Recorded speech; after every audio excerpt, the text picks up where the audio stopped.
E gravando. Perfeito. Wilson, bem-vindo, Wilson. A paz, boa noite. Bom, eu Paz, vou. boa noite.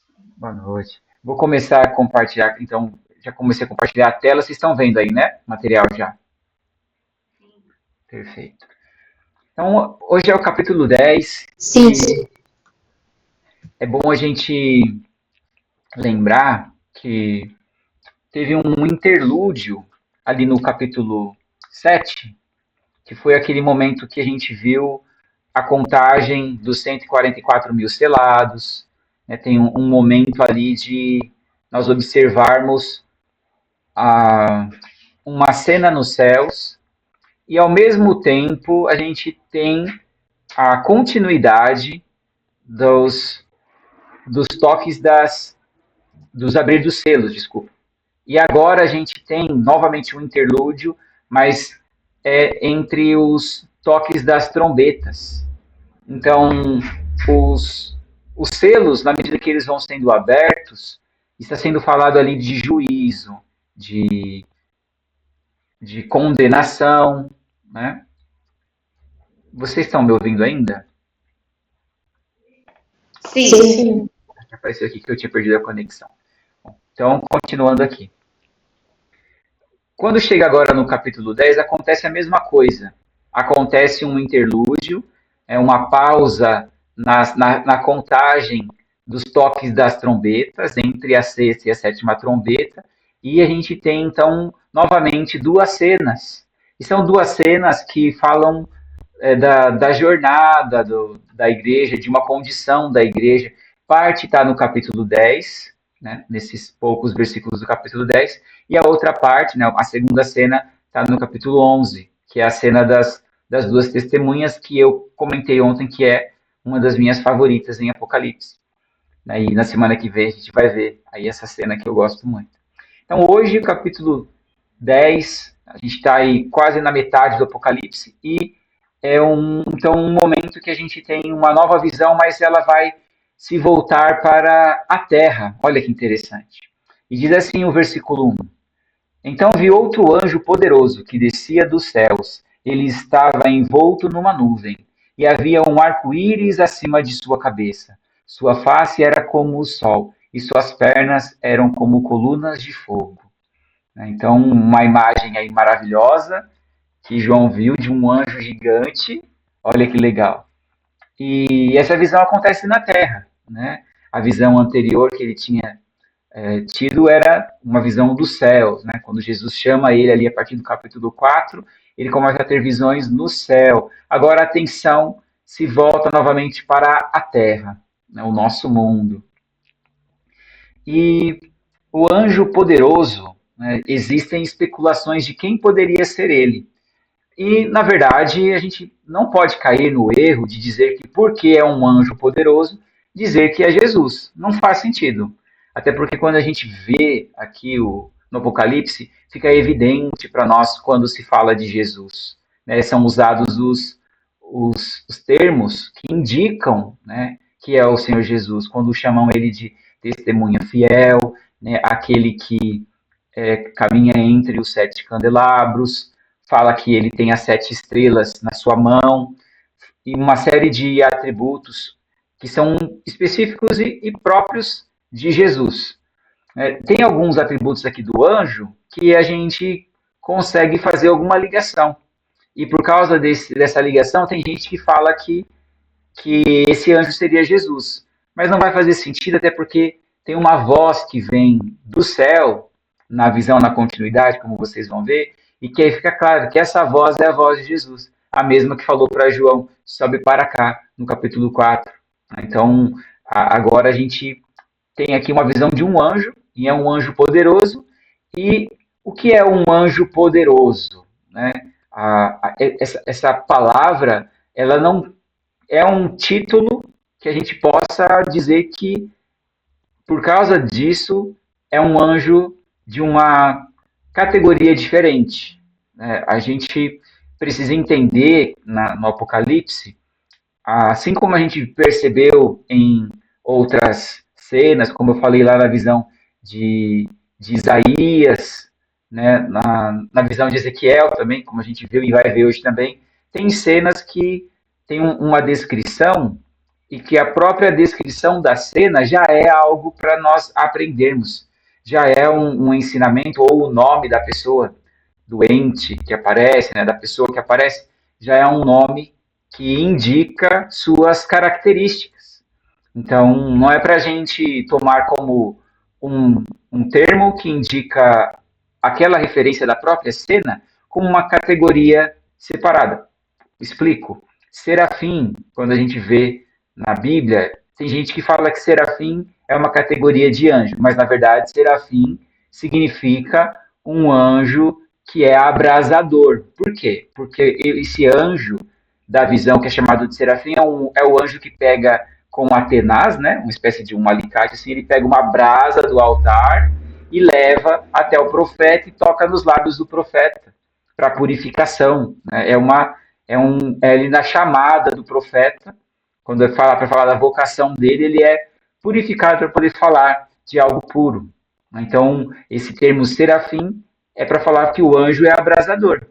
É um anjo que pega uma brasa. Então, é algo legal a gente entender. Então, um anjo poderoso é da própria visão. Ó, é um anjo enorme. Ele é muito grande. E ele tem a face como um sol e pernas como colunas de fogo. Né? É uma visão extraordinária. Então, por isso é um anjo poderoso. Tá bom? Tem aqui a referência para a gente de algumas referências de onde a gente tem essa ideia de envolto numa nuvem. Né? E por que está envolto numa nuvem? E a nuvem, na antiguidade, né, e nos textos bíblicos, indicam essa transcendência, esse ser divino que é do além, né? Não é humano, não é algo natural, comum. A nuvem serve meio que como um veículo.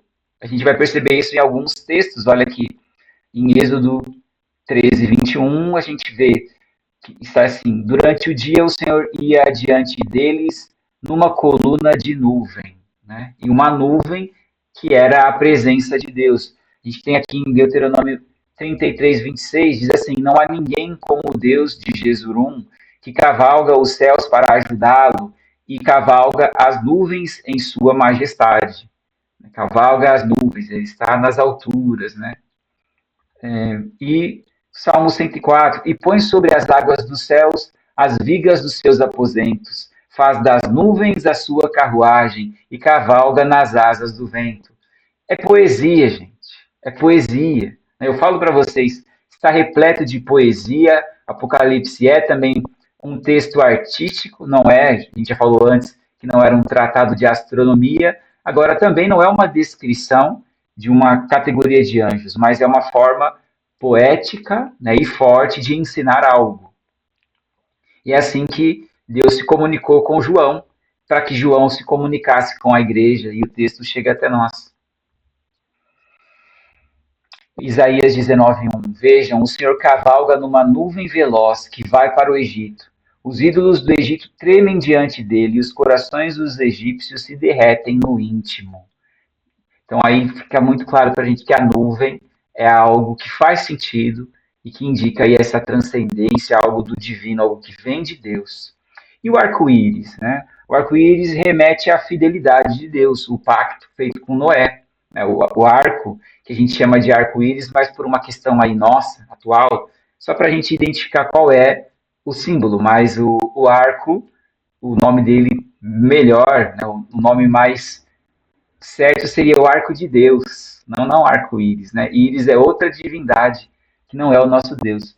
Então a gente entende bem aqui essa imagem desse anjo poderoso, sua face era como o sol, suas pernas como colunas de fogo, e ele estava envolto numa nuvem e havia um arco-íris acima da sua cabeça. Tá bom? Então, acho que ficou claro aí esse primeiro versículo, mas qualquer coisa vocês podem me perguntar, tá bom? E ele segurava um livrinho, um pequeno livro, ou um rolo pequeno. Né? A proposta do autor aqui desse estudo do Simon Kistemaker é que é uma tira, né? Não seria um rolo muito grande, um livro muito grande com muita coisa escrita, igual o livro que estava ali no capítulo 5, selado, escrito dos dois lados. Não, esse aqui é um livro pequeno, um livrinho na tradução aqui NVI. E esse estava aberto em sua mão, então está desenrolado. É um livrinho desenrolado, um pergaminho aberto, olha que legal. Colocou o pé direito sobre o mar e o pé esquerdo sobre a terra. Então, é um anjo grande e poderoso, né?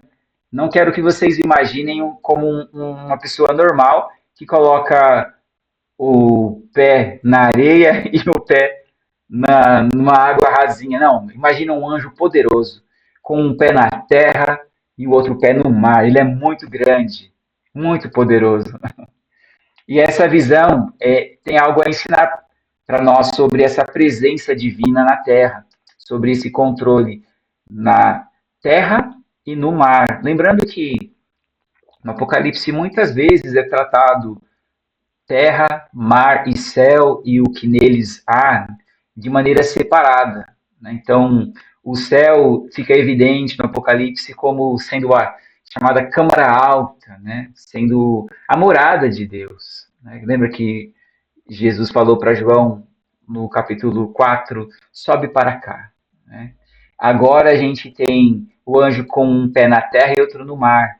Então, nessa visão de mundo em que há uma separação entre céu e o que neles há, terra e mar, o que neles há, a gente entende que há uma ordem, né? Deus está ali com um anjo poderoso postado, né, atuante, e ele está com um livrinho. Não é para a gente tomar nenhuma ideia aqui de pé direito querendo dizer coisa boa sobre a terra e pé esquerdo dizendo coisa ruim sobre o mar. Seria um equívoco a gente entender isso, tá bom? Isso é coisa nossa agora. Nessa época não tinha essa ideia aí de começar com o pé esquerdo, por exemplo, tá bom? Não, não tomemos isso como uma ideia.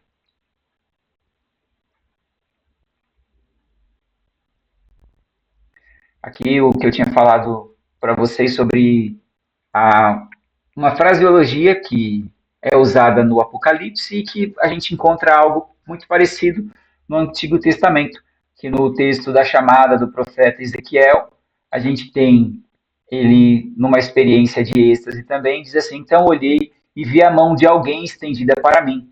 Nela estava o rolo de um livro, que ele desenrolou diante de mim. Em ambos os lados do rolo estavam escritas palavras de lamento, pranto e ais.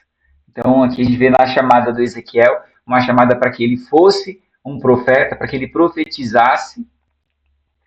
É algo parecido com o que a gente encontra aqui no versículo 2, né, que ele segurava um livrinho que estava aberto em sua mão e colocou os pés na terra e no mar. E a gente pode entender aqui os pés na terra e no mar, gente, numa linguagem simbólica aqui do Antigo Testamento. A terra significa a segurança, significa a ordem e o povo de Israel também, né, a nação, principalmente os judeus, né, aqui nesse contexto, e o mar representa o caos, a desordem e povos estrangeiros. Então a gente pode entender aqui como um senhorio de Deus sobre toda a terra.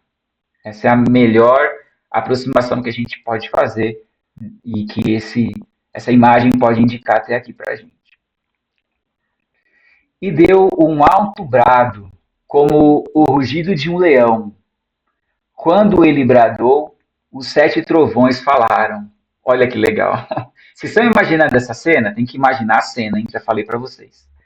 Tem que imaginar a cena, não só guardar o que significa. Tem que ver, imaginar, sentir, né? Ser impactado. Tem uma fraseologia aqui, legal para a gente pegar um paralelo, de Oséias 11:10, falando sobre a salvação de Deus, né? E diz assim: eles seguirão o Senhor, ele rugirá como leão. Quando ele rugir, os seus filhos virão tremendo desde o ocidente. É um Deus como um leão que é um pai que cuida, né? Que ele chama e cuida, né, e corrige, né? Então é legal a gente perceber isso, a chamada de Deus, Deus chamando. E espero que a partir dessa interpretação que nós estamos tendo agora faça ainda mais sentido o capítulo 10 para vocês, tá bom? Esse interlúdio aqui. E os sete trovões, né? Por que, que ele ruge como um leão, né? Assim como a gente viu ali em Oséias, é algo que ele faz chamando, né? Ele evoca a autoridade dele de pai, de rei, e de reunir os seus, atrair os que são seus. Né? E quando ele bradou, os sete trovões falaram. Os trovões, eles são um símbolo da presença de Deus, né? E isso não só na cultura hebraica, mas em outras culturas também. Os trovões são símbolos de uma presença poderosa, divina. E até na cultura nórdica tem o Thor, né? É o deus do trovão. E aqui, para os hebreus, para os judeus, o trovão também é algo poderoso. Né? É um barulho, um estrondo. Então, quando a gente tem aí o uso do numeral 7, todo mundo aqui está desde já bastante tempo com a gente no curso, já entendeu que esse monte de repetição do numeral 7 não é coincidência. O numeral 7 é um símbolo de perfeição, de totalidade, de completude. Então, fica muito claro para a gente que é um som poderoso, uma presença plena, né, um chamado. Né, esse rugido de leão, ele também é algo que reverbera aí, que se ecoa com muitos trovões, trovões que são ouvidos por toda a terra. É um brado que não tem como não ser ouvido. Esse é o significado do numeral 7, capaz de alcançar toda a terra. Como a gente viu já antes, né, dos 7 olhos, que são a onisciência, né, saber todas as coisas, né, e os 7 chifres, poder todas as coisas, a onipotência. Né. E o versículo 4, logo que os 7 trovões falaram, eu estava prestes a escrever, mas uma voz dos céus que disse, sério o que disseram os 7 trovões e não os escreva. Olha que legal. E aí a voz que vem do céu, nós entendemos que é a voz do Rei dos Reis, do Senhor dos Senhores, né, da testemunha fiel, a voz de Jesus Cristo, a voz de Deus, uma voz que tem toda a autoridade, fala, ele que disse antes, escreve o que você vai ver, agora ele diz, isso você não escreve. É ele que mandou escrever antes, agora é ele que pode dizer, isso você não escreve. E ele então não escreveu. E isso não é para nós sabermos. Esse barulho extraordinário, guarda. Não é para a gente tentar especular, tentar adivinhar. Se fosse assim, tinha sido escrito. Se fosse para a gente saber e descobrir, tinha sido escrito. Então é para ficar no mistério mesmo. O que será? Foi. É mistério. Não, nunca saberemos. Em oposição a isso, nós temos que valorizar tudo que é revelado. Então, o que a gente precisa frisar aqui é que, olha, tem muita coisa que foi revelada, mas não foi tudo. Olha que interessante. E uma referência interessante no Antigo Testamento é Daniel, Daniel 12:4, que aconteceu algo parecido, quando o anjo visita ele, Gabriel, e entrega para ele uma série de segredos sobre o futuro, coisas que aconteceriam. O anjo, no capítulo 12, versículo 4, disse assim, mas você, Daniel, feche com um selo as palavras do livro até o tempo do fim. Muitos irão por todo lado em busca de maior conhecimento. Né? Não é tudo que é para contar, não é tudo que as pessoas vão saber. Tem coisas que ficam ali no particular do vidente. É interessante. E o versículo 5. Então o anjo que eu tinha visto em pé sobre o mar e sobre a terra levantou a mão direita para o céu e jurou por aquele que vive para todo o sempre, que criou os céus e tudo que neles há, a terra e tudo que neles há, e o mar e tudo que neles há, dizendo: não haverá mais demora. Então, é muito legal a gente destrinchar aqui e perceber um pé sobre a terra, um pé sobre o mar, com a mão erguida para o céu, e aí ele jura por aquele que tem poder sobre o céu, para onde ele aponta a mão, sobre a terra onde ele põe o pé e o mar onde ele põe o pé. Ele é Senhor, ele é soberano, ele é o Criador. E ele diz: não haverá mais demora. Lembra que a gente teve já no capítulo 5, quando. Ali, desculpa, no capítulo 6, quando a gente vê ali a abertura dos selos, quando chega no quinto selo, vê os mártires, que são os primeiros a clamar para que se haja justiça, para que aconteça a justiça. Né? E depois a gente tem no capítulo 7 de novo aquele momento que é dito, espera mais um pouco. E eu frisei bastante isso para vocês quando a gente leu. Agora, o que é dito é, não haverá mais demora. E esse, essa sentença, não haverá mais demora, a gente pode entender como é o fim dos tempos como nós conhecemos. É o fim desse tempo. Ou é um recomeço. Né? Vai acontecer o que vocês estão esperando. É o momento. Né? Então, é uma certeza que vai acontecer. Não haverá mais demora. Um cumprimento. Né? E o juramento é porque é algo mais forte, mais sério do que uma lei. Olha que interessante. Porque uma lei pode ser revogada, um juramento não pode ser revogado. Não tem como você cancelar um juramento. É muito interessante a gente entender isso. E a mão erguida para o céu também é um costume muito antigo para jurar, né? Até hoje ainda se faz isso nos tribunais. E o versículo 7 diz assim: mas nos dias em que o sétimo anjo estiver para tocar sua trombeta, vai cumprir-se o mistério de Deus, da forma como ele o anunciou aos seus servos, os profetas. Então aqui não é para a gente imaginar que já está sendo tocada a sétima trombeta, não está. Nesse momento, o que é revelado aqui a João é que quando for tocada a sétima trombeta, aí sim irão se cumprir essas coisas que foram anunciadas aos profetas. E aos profetas a gente pode assimilar não só as autoridades que a gente reconhece no Antigo Testamento como profetas, mas também as, as pessoas que profetizaram, né? Porque a gente tem muitas pessoas com uma função de profeta no Antigo Testamento, né? Samuel, a gente tem esses profetas como Elias, Eliseu, que tinham uma função social muito grande, religiosa também, claro, né?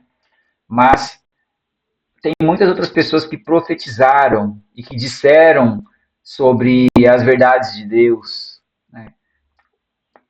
Que anunciaram o dia do Senhor, né?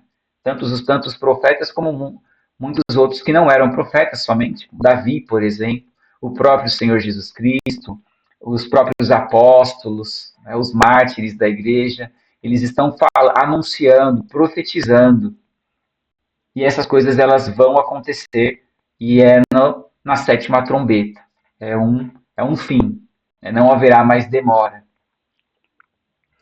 E da forma como ele anunciou aos seus servos é muito legal, porque a gente está percebendo aqui que é um texto de chamado para, para uma missão.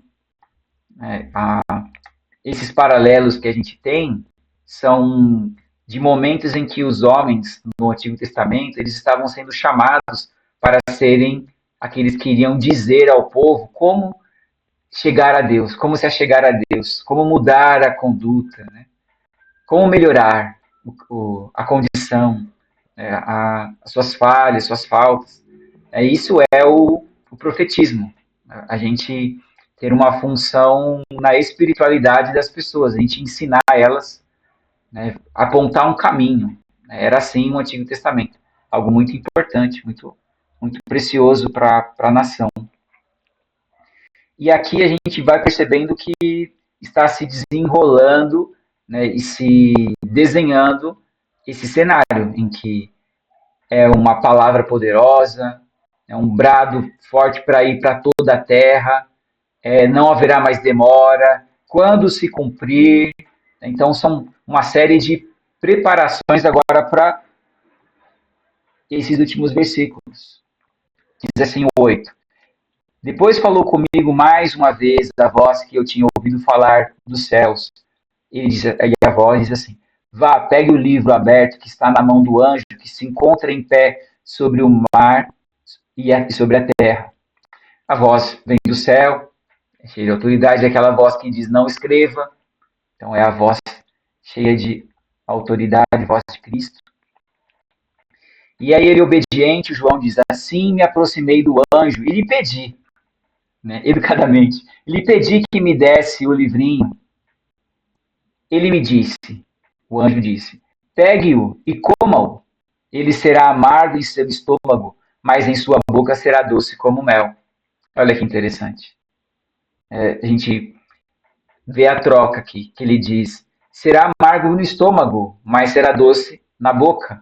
Por que ele não disse será doce na boca, onde você come a experiência de deglutição, né? Você põe na boca, saboreia, depois vai para o estômago. Interessante essa inversão, né? A gente tem algumas propostas para interpretar por que se inverteu aqui, né? Uma ideia interessante é que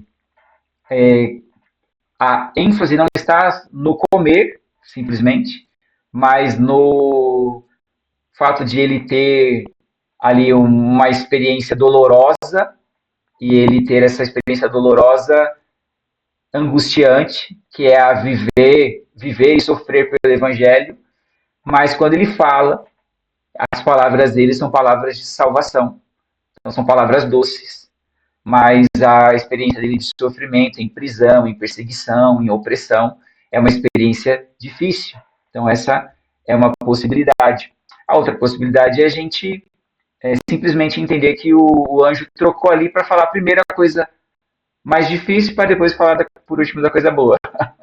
É uma possibilidade também. Olha, vai ser amargo, mas também vai ser doce.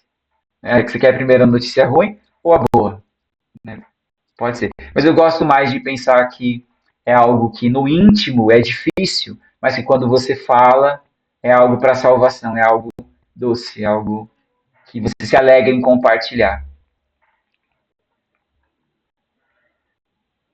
E a gente está entendendo que é a chamada dele para que ele pregue, e não só ele, né? É uma chamada para que a igreja assuma a missão de pregar por toda a terra. É isso que está sendo visto nessa visão. A chamada para que nós demos continuidade ao ministério da igreja, né? Ao ministério de anunciar o evangelho de Jesus Cristo. E aí o versículo 10 diz assim: Peguei o livrinho da mão do anjo e o comi. Ele me pareceu doce como mel em minha boca, mas ao comê-lo senti que o meu estômago ficou amargo. E aí a ordem é invertida. E tem outros textos para a gente relacionar. Eu separei aqui para a gente Salmo 19:10, que o Salmo diz assim, falando sobre os decretos de Deus, a lei, a instrução de Deus, né? São mais desejáveis do que o ouro, do que muito ouro puro. São mais doces do que o mel, do que as gotas do favo. Então, uma palavra, um ensinamento ser doce não foi inventado pelo João aqui, né? Não é uma expressão que não existia ou que não se comunicasse assim, é algo comum na antiguidade. E aqui no Salmo 119, versículo 103, novamente: Como são doces para o meu paladar as tuas palavras, mais que o mel para a minha boca. As palavras de Deus são doces, sim, mas a confrontação com o nosso pecado, com os hábitos e coisas que descobrimos em nós tornam a experiência um processo angustiante, como um remédio amargo.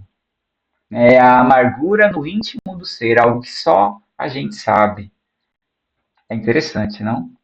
Então, aqui é uma proposta também de nós interpretarmos aqui como que é o Evangelho, né? Que a gente ouve, nosso coração se enche de alegria e uau, como isso é extraordinário, né? Porque só tem duas formas de a gente viver o Evangelho, né? Esqueci agora quem disse isso, eu acho que é o C.S. Lewis, mas que diz assim, ou o Evangelho é indiscutivelmente fascinante, né? Ele é incrível demais, né? Tô parafraseando aqui, não é exatamente assim, ou ele é algo desprezível, né? Não dá para ser outra coisa, porque se você acredita, é algo muito extraordinário, que tem que encher mesmo o nosso olho de brilho, né? E nosso coração de esperança e a gente de alegria e queremos compartilhar isso, viver e compartilhar. Ou a gente diz que não é verdade e não faz diferença. Né? Não tem como ter um meio termo. Se a gente tiver um meio termo, a gente não entendeu o que é o Evangelho, porque é algo realmente extraordinário demais. E o 11, né, para encerrar, então me foi dito, é preciso que você profetize de novo acerca de muitos povos, nações, línguas e reis. É preciso, é necessário, é um dever profetizar acerca. A palavra acerca aqui grega é epi, e pode ser traduzida também contra. Então, profetizar contra é dizer o que está errado, dizer, olha, arrependam-se, que era o que Jesus fazia. Jesus, João Batista, os apóstolos, eles pregavam o arrependimento, uma mudança de vida, a partir da revelação de Jesus Cristo e do seu ensinamento. E a gente tem também aqui essa referência novamente a muitos povos, nações, línguas e reis, que é o que faz a gente entender que aquele pé e aquele pé direito, aquele pé esquerdo na terra e no mar indica por toda a terra. Bom, faz a gente classificar ainda mais a simbologia. O próprio texto indica para a gente o significado da imagem. Né? Olha, o Senhor é soberano sobre o céu, a terra e o mar. Vão e preguem a todos os povos, igual Jesus ensinou. Né? Jerusalém, Judéia, Samaria e até os confins da terra.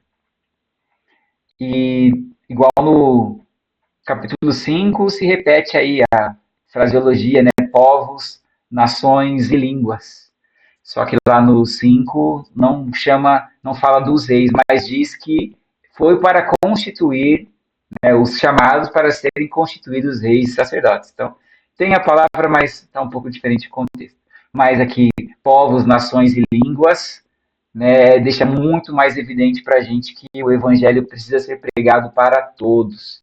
Não é exclusivo para alguns, não é para ser um luxo para alguns, mas é para nós pregarmos para todos. Tá bom? Vou parar de compartilhar e a gente tem uns minutinhos para a gente conversar. Se alguém tirar alguma dúvida.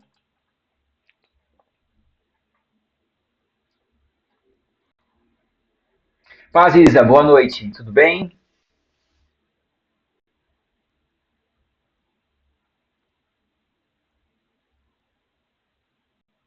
Tem alguém aí? Eu. A Letícia está aí. O Wilson não está, não. Oi? Então, agora Oi? sim. Tá, a tia Isa perguntou se estava escutando agora. Tudo bem, gente? Tudo, olha. Oi. Boa noite. Tudo, a paz, boa noite. Gente, vamos fazer uma foto e aí vocês já ficam à vontade para falar, perguntar o que quiserem, ou comentar, acrescentar alguma coisa.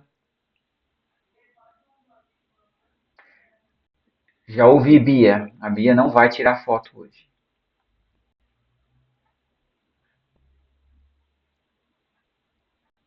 Alguém quer fazer a foto? Eu posso fazer. Tá bom. Pode fazer. Então. A Bruna.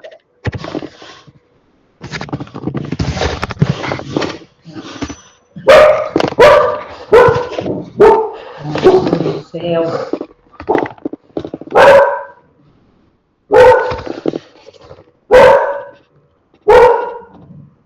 Pronto? É a Bruna ou a Lili que tá? É a Bruna, o Elielton está trabalhando. Será que ela vai conseguir abrir? Estou gravando. O Elielton, depois ele assiste. Bom, vou tirar uma e se ela abrir, a gente Isso. tira Vamos outra. lá. 1, 2, 3.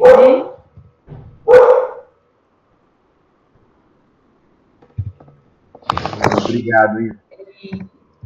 Então, esse texto, ele deixa evidente para nós, nesse interlúdio, a missão da igreja, enquanto está sendo anunciado todas as catástrofes de Apocalipse, todos os juízos, tudo que está sendo anunciado, né, gritado, no megafone de Deus falando, olha, se aproximem de mim, né, mudem, vivam uma vida diferente, né, reconheçam a sua fragilidade, sua dependência, o nosso lugar de pessoas que anunciam, né, primeiramente, principalmente com o nosso testemunho.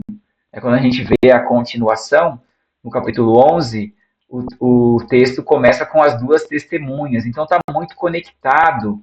É porque a gente acaba, por causa dessa divisão de capítulos, achando que é um outro texto, mas é um texto em continuidade, né? E aí, se a gente olhar de uma maneira, de uma lógica linear, cronológica, não faz sentido, mas quando a gente olha como uma continuidade de um texto, de uma literatura, de uma poesia, né, de um texto artístico, faz todo sentido.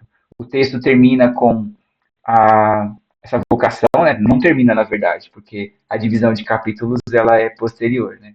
Mas o texto continua aqui do versículo 11, ele vai concluir falando que é para pregar para nações, povos, línguas e reis, e ao início do 11 já é falando das duas testemunhas, que aí é o nosso lugar, nós somos as duas testemunhas.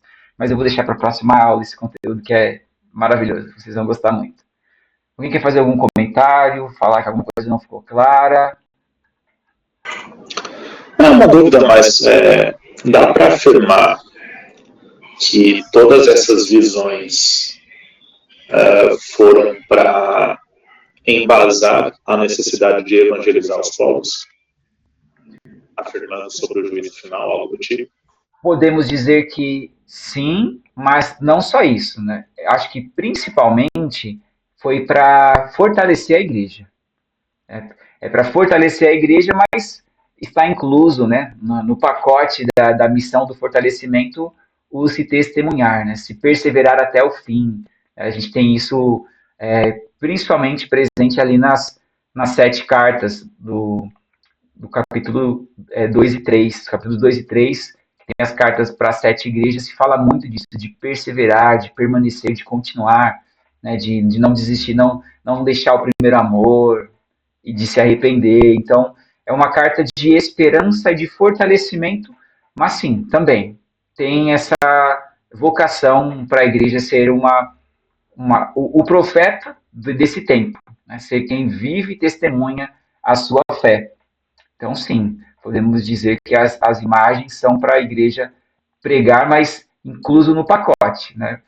O tema central em Apocalipse é a ressurreição de Cristo. Isso fica evidente para a gente que o tema central é o Evangelho mesmo, ele purinho, né? Que é Jesus que nos comprou com seu sangue, como a gente viu ali no capítulo 4 e 5, e esses textos eles vão ecoando quando a gente tem os selos, né, dos eleitos, a salvação e a diferenciação entre os habitantes da terra, que são os que se opõem a Deus, e os mártires, né? Tem uma separação, e essa separação é dizendo claramente que é porque Jesus comprou esses com o seu sangue, ele que chama esses, né? Ele que ajunta esses que pertencem a ele. Então, o Apocalipse ele tem alguns objetivos muito claros. Primeiro que eu gosto de defender é que não é uma carta criptografada. Nós é que temos hoje dificuldade de entendermos né, a linguagem da época, mas ela é uma carta de esperança e de fortalecimento, né, uma utopia. Imagina que para nós hoje, até vou entrar num tema que é de preparação para a sinopse que nós estamos tendo, para essa leitura idealista, é o que eu explico até no meu TCC sobre a aproximação esperançosa do Apocalipse. Quando a gente vive em um contexto de perseguição, opressão e de sofrimento, quando a gente lê o Apocalipse, a gente cria esperança, a gente gera e tem essa troca com o texto de esperança de um mundo novo, uma utopia, onde o injusto, o opressor, ele será punido, castigado, e os mártires, quem está sofrendo, será acolhido e terá dos seus olhos as lágrimas enxugadas. Então, faz sentido para nós. E todo mundo que se está numa situação assim, o texto faz muito sentido. Ainda mais do jeito que a gente está lendo aqui. O que acontece é que quando a gente teve lá o Cyrus Scofield, o segundo despertamento nos Estados Unidos, e vai ter um evangelicalismo ali forte, e uma leitura uma tradição que vai ler os textos e tentando encaixar no futuro. Por quê? Porque eles viviam, ou vivem, uma vida muito tranquila, muito pacata, muito sossegada. Então, como é que eles vão assumir e entender uma esperança de um mundo melhor se o mundo que eles vivem já é muito bom? Então, eles colocam as catástrofes do Apocalipse, as coisas ruins do Apocalipse, no futuro, dizendo: olha, essas coisas ruins ainda vão acontecer, porque eu vivo muito bem. Né? Então, é algo que acaba dando dificuldade para a pessoa entender, porque a realidade dela é muito distante do povo da Bíblia. Então, ela cria um mundo para ela conseguir entender e encaixa, né? Peraí, que meu computador está descarregando. Só um segundinho. Ela cria um mundo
Já mando para vocês o material lá no grupo.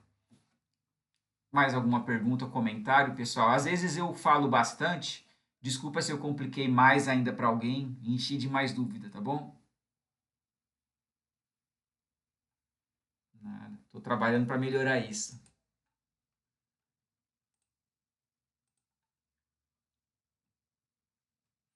É isso, gente. Se ninguém quiser falar mais nada, tirar nenhuma dúvida, gente, muito obrigado por estarem conosco até aqui. Quinta-feira a gente não vai ter a reunião de oração, tá bom? Mas no domingo a gente volta com o nosso culto que será online. E na próxima segunda-feira a gente vai ter as duas testemunhas e a sétima trombeta. Vai ser bem legal. Bom, estejam em oração por uns pelos outros, por mim aí também, estou precisando de oração. Tá bom? Amém. Sim, pode falar. Vai ser online. A gente vai fazer o culto, Isa, na casa do Wilson e da Rafaela no dia 20, na segunda quinzena de abril.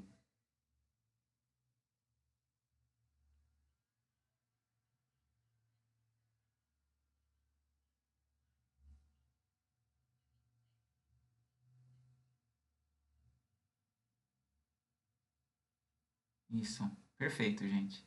É isso. Vou pedir para a Paula fazer essa oração para a gente encerrar, tá bom?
Sim, Deus. Amém.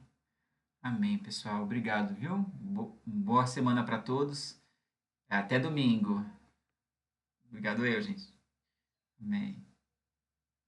Tchau, tchau.